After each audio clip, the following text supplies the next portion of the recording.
विपक्ष ने सत्ता पक्ष को घेरने के लिए कमर कस ली है। सबसे पहले तो पेपर लीक कांड एक बहुत बड़ा मसला बन गया है। नीट, एनईटी, इन तमाम एग्जाम्स के कैंसिल या पोस्टपोन होने की सूरत में एनटीए के इस तमाम गड़बड़झाले को लेकर, छात्रों के भविष्य के अंधकार में स्थिति को लेकर विपक्ष पहले से ही कमर कसकर तैयार है।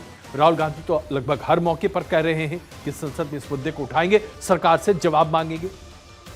नए क्रिमिनल लॉ जो अब होने वाला है, भारत न्याय संहिता बीएनएस, ये 1 जुलाई से लागू होने जा रहा है देश के कई हिस्सों में, और धीरे धीरे चरणबद्ध तरीके से ये पूरे देश में लागू होगा। उसे लेकर भी जबरदस्त विरोध है। डीएमके से लेकर कांग्रेस तक ने कमर बांध ली है।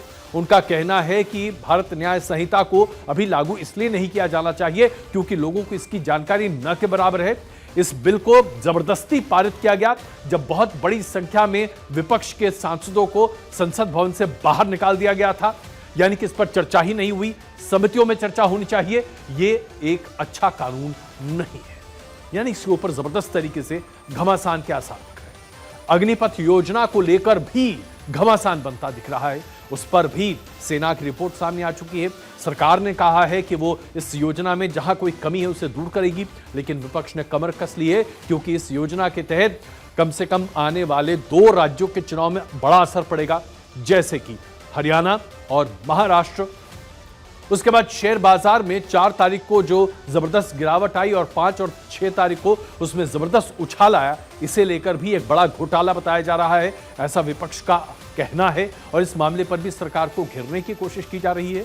और फिर भारतीय रेलवे में सुरक्षा को लेकर अभी जो हमने देखा था ट्रेन एक्सीडेंट पश्चिम बंगाल में, उसके बाद से विपक्ष ने कमर कस ली है कि किसी भी तरह से सरकार को बैकफुट पर लाना ही पड़ेगा।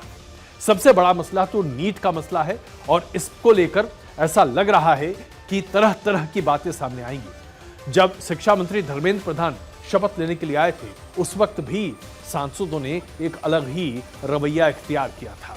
विपक्ष के खेमे ने नारेबाजी शुरू कर दी थी, बार बार नीट के नारे लगा रहे थे। विपक्ष के इस तेवर से कम आप समझ सकते हैं कि विपक्ष क्या करने जा रहा है इस बार। देखिए ये वीडियो क्लिप आपके लिए।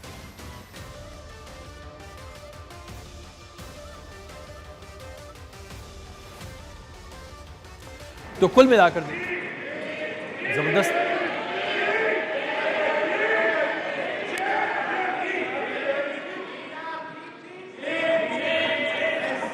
मु धर्मेंद्र प्रधान लोकसभा सदस्य रूपे निर्वाचित होई ईश्वर नाम शपथ करुअछि जे मु विधि द्वारा स्थापित भारत संविधान। तो हमने आपको ये दिखाया किस तरह से जब धर्मेंद्र प्रधान जो कि शिक्षा मंत्री हैं, एचआरडी मिनिस्टर हैं, शपथ लेने के लिए जा रहे थे सांसदी की, तो उनके ऊपर तरह तरह के आक्षेप किए गए।